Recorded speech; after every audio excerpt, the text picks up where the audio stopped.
WNBA player Brianna Turner taking offense to the league's potential decision to wear USA 250 patches during All-Star Weekend in late July, saying on X, quote, "Whoever called for the WNBA All-Star uniforms to have the USA 250 patch should have thought that through, considering no WNBA players would have been free 250 years ago. The majority wouldn't even have their freedom 100 years ago." The WNBA responding, saying, quote, "Like other major sports leagues, we are exploring how best to commemorate the country's 250th anniversary. Nothing has been finalized at this time." Those are your headlines, guys. Back over to you. Another reason not to watch the WNBA. So I was looking at her points per game. Apparently it's 4 points per game. Right, she's not going to be in the All-Star game? I mean, like you should be worried about your state of play. I'm not sure this is a voice that speaks for the entire league right also, now. it's our history. And, women couldn't vote 200 years ago. So should I just not celebrate America 250? Absolutely not. You shouldn't, yeah. I mean, unless we were perfect in 1776, we can't celebrate. Right. Right. The country has sins. It's something that you can talk about in the journey of when we're talking about the history of the country as we're leading up to 250. But to say that we haven't gotten it right now, I just think is idiotic. What's up, family? Did you just see what's going on in the NBA right now, right? You just watched the clip with me. And I had to sit down for a second, collect myself, and break this down for you because this is one of those situations where you look at what's happening and you think, how are you doing this to yourself? The WNBA finally has the one person who's bringing real fans, real money, and real attention to this league. And some of these players are going to war with her instead of saying thank you. And we're going to break that down and look at these different perspectives. And I'll give you my thoughts. Hit the like button, share the video, subscribe to the channel, right? So let's be real for a second. The WNBA has been on life support for most of its existence.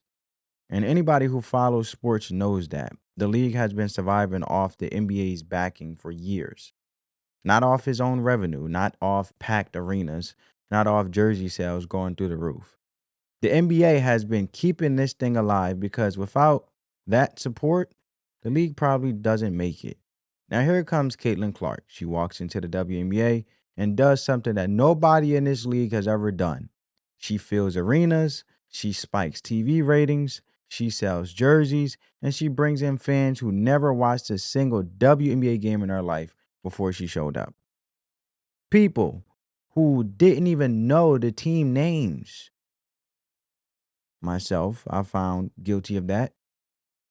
People who wouldn't have tuned in for anything, they are now sitting in those seats watching those games because of her. Think about what that means for every single player in that league. Every player whose paycheck depends on the league staying alive just got a lifeline, and her name is Caitlin Clark. Now think about it like this. If you owned a store and that store has been empty for years, and then one employee walked through the door and suddenly 80% of your customers were coming in just to see that one person, you protect that employee, you celebrate that employee, you do everything in your power to make sure that employees stay happy and keep showing up. You don't resent them. You don't go to war with them. You don't treat them like the enemy because the moment the employer walks out, the store goes right back to being empty. And that is exactly the situation the WNBA is in right now, right? I'm going to put it plain and simple. She is the reason people are watching. Full stop. And bringing more visibility to other players to branch out and take interest of those other players based on Caitlin Clark sparking that interest and bringing more visibility in the first place. The empty seats before she got there speaks for herself. The ratings before Caitlin Clark got there speaks for herself. The jersey sales before she got there don't lie. And I'm not saying this to take anything away from the other women in the league because they are talented players as well. They're there for a reason. But talent alone wasn't filling those seats before Caitlin Clark arrived. That's just reality. And from my perspective, this isn't about race. This isn't about politics. It's just straight up common sense that anybody who has ever run anything, worked anywhere, been part of a team understands. You don't bite the hand that's feeding you. You don't tear down the person who just gave your league a reason to exist in the eyes of millions of new fans. But here's where it stopped making sense, family. Because instead of protecting the one asset that changed everything for this league, some players decided to go to war with her, and the way they chose to do it tells you everything you need to know about where the problem really is. So here's what set everything off, right? A player in the WNBA goes on social media now and said that the league shouldn't wear USA 250-year patches during All-Star Weekend because, look, I'm going to read this directly so you hear it exactly. And I quote, "No WNBA players would have been free 250 years ago." You guys heard it in this Fox News clip. That's what she said. That's the argument. And when I first saw that, I had to read it twice because I couldn't believe somebody actually put that in writing and press send. Right? We live in the greatest country on planet Earth. Right? And if you could show me somewhere doing better, let me know. But you can name the country. I just want you to name the country and point at it. Show me the place on the map where you'd rather be doing what you're doing, earning what you're earning, saying what you're saying, living how you're living, because that place doesn't exist. And the freedom you have to go on social media and complain about your own country, that freedom exists because of this country. It's not a talking point. That's just a fact, right? And you weren't even alive 250 years ago. You had nothing to do with what happened then. And nobody walking around today either. What you're doing right now is reaping the benefits of every person who came before you and fought, bled, and sacrificed so you can stand where you're standing. Those people didn't go through all of that so you could sit in 2026 and refuse to wear a patch to honor this country. They went through it so you have opportunities they never had. It's like saying you won't work at Amazon because Amazon didn't exist 100 years ago and didn't treat people right back then. You weren't there. You didn't do it. You didn't do that. Amazon is taking care of you today. So you take the job and you do the work. Same logic applies here. This country right now and today is giving you a platform, a paycheck, a league, a uniform, and a stage. And the response is to say you don't want to celebrate the 250th birthday of the country that made it all possible. No country is perfect. Well, we came a long way. How about you're still in the joy of today to focus on yesteryear. Not saying it didn't happen, but the simple fact is those individuals fought and sacrificed to reap the benefits of what you are obviously reaping today to move forward. So how about we actually appreciate and enjoy the journey we're going on how far we came, rather than just keep mentioning the flawedness of this country when we came from that. We're not still in it. That's the distinction there. It would be different if we're still in that time zone, in that setting. We're far from it. So enjoy and be joyful and not steal the joy of where we are today and how far we came and where we continue to go in the right direction to the point where race doesn't have to be the conversation anymore. And I'm hoping that race doesn't be the conversation anymore and that we get to that point of it. Doesn't even be entertained. It's just gone, right? It ain't always started perfect. Nothing does. But just because things didn't start perfect, that's, for example, like, okay, somebody doing something wrong in your marriage or your relationship. That doesn't mean you make it right by doing the wrong thing as well. You do the right thing even if the other person isn't doing right. Right? And it takes patience. And to see the other side, which is the light at the end of the tunnel, we all as individuals with our journeys and as the country as well have to endure, which is, I said, the individuals that came before you, right?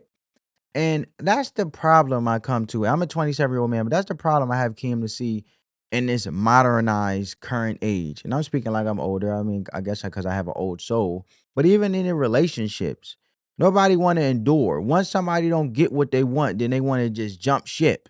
And the reality is, the more you become disobedient in doing the right things, you just you birth new lies perpetually. You birth new lies perpetually. Perpetually. And if I botch the word, oh well. I know you guys get on me with my action and my words, but you get the drift. You get my point, right? And to sit there and birth new lies about where we are today, not saying what didn't happen decades ago, even though you weren't alive as a WNBA player, has to stop.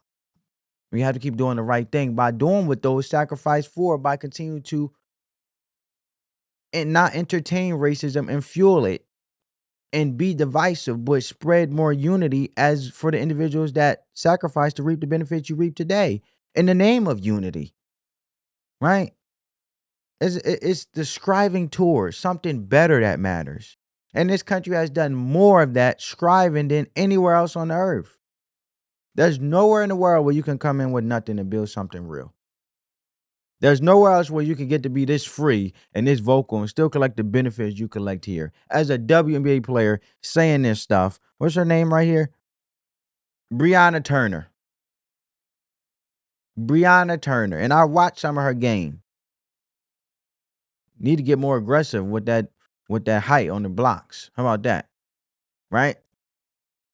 So, and I'm not, attacking her personally. I'm just saying from gameplay, based on this Fox clip, amplify the greatness by being great at the gift that you have been you have been gifted, and obviously being blessed with the opportunity for individuals who spreaded blood and bloodshed to make this country where it is, for you to reap the benefits along with your gift. And the more you do great at your gift, and the more you continue to iron sharpens iron or sharpen your gift, you amplify towards that greatness, which then also encapsulate the greatness of this country and all the benefits you collect here.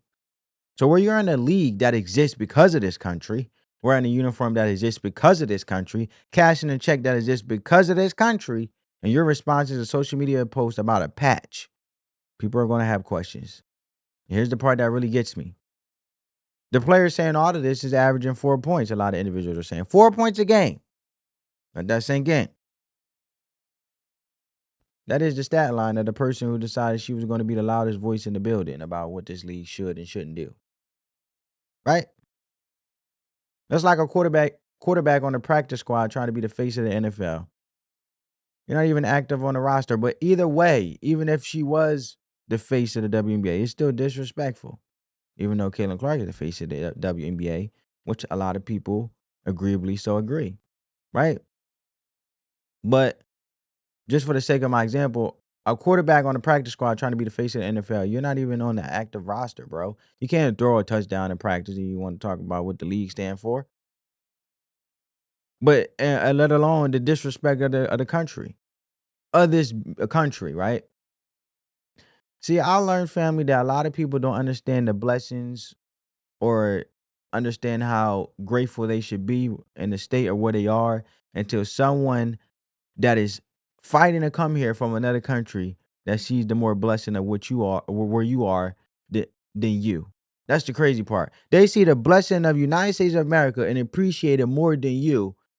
And you're the one that's born here. Maybe she may be, I believe so, she is. But I'm just saying, it blows my mind for an individual that is an American citizen, born here, lived here, reap benefits here, condemn the country, but you have individuals who see the blessing of where you are and you don't even see it through being ungrateful.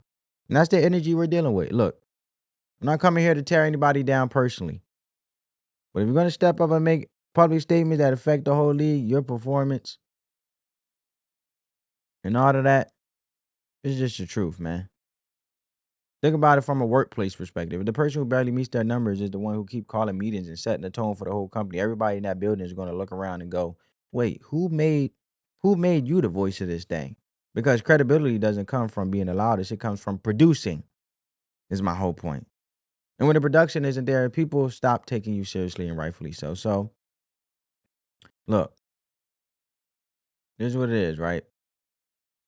Caitlin Clark out there hitting threes from half court with precision and doing her thing.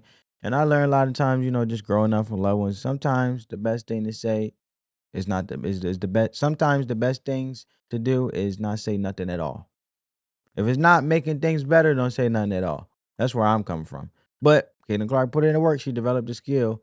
She built the following. If you want to compare based on who is actually the face of the league, Caitlin Clark ain't saying nothing about it. She enjoys this country. She loves this country. And doing what her gift made her room for, amplifying the greatness of this country.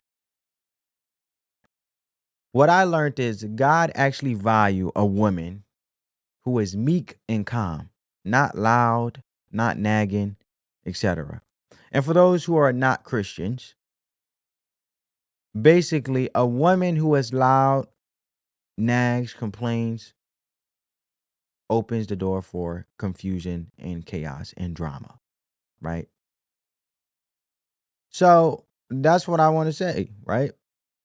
And when you look at it, it could be detrimental to the league from what Breonna Turner said, because Caitlin Clark is opening the door for visibilities like her, for visibility for players like her, and sponsors are calling. That is why fans who wrote this league off years ago are now buying tickets, earned every bit of this attention. And instead of somebody averaging 4 points a game, looking at that and saying, how do I get to that level? What did she do so I can learn from? How do I work harder and bring more to this team? The response was to disrespect the country and not amplify that greatness in which this country is. Great. And I'm grateful to be from America, born in America, right? So I'm saying all that to say that this can hurt the WNBA all over again. And a lot of individuals will say due to ignorance. Every player in the WNBA whose check depends on the league growing, every player who needs more fans in the seats and more eyes on the screen, they all take the hit when this kind of thing drives casual fans away, right? If people stop watching because the drama outweighs the basketball, the 4 point a game players are the first ones gone when the rosters get cut. So the question is, what's the actual lesson here? Because this go way beyond basketball. And this is where the bigger conversation starts to come in, family, because what we just watched with the WNBA is not new. We see this play out in our own communities all the time. Somebody puts in the work, somebody rises up, somebody starts doing something real, making real noise. And instead of people around them saying, yo, let's lock in and grow together, the knives come out. The pattern has held us back more than any outside force ever could, right? Because the whole point of this is it takes away the importance of growth and the beauty of this country, and just basically it discredit the ability of the league as well, because individuals are going to look at these are what the WNBA players are. I mean, the WNBA organization are shaping these players to be disrespectful to the country, let alone this is the stage and platform where they have the best opportunities on earth, being on the best country on earth. Got a Caitlin Clark on there. And not to mention that a lot of people was jealous because Caitlin Clark brought the visibility and it wasn't them. So that's what I mean by, the knives and stuff coming out. But instead of the knives come out in the pattern, just holds us back, right? As a country, as a people, sports, when sports should be about unity, right?